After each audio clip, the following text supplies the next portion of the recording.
சொன்னா போதுமா? தம்பி பாருங்க அதிகாலை சோழ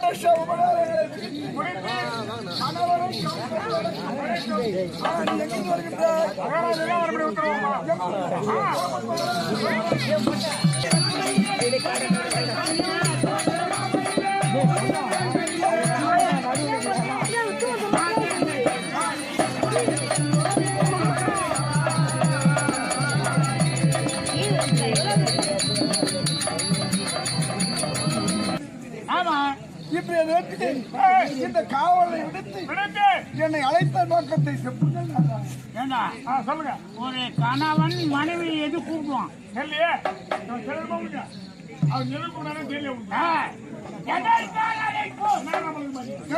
நல்ல சமாச்சாரம் பேசுறதுக்கு கூப்பிட்டு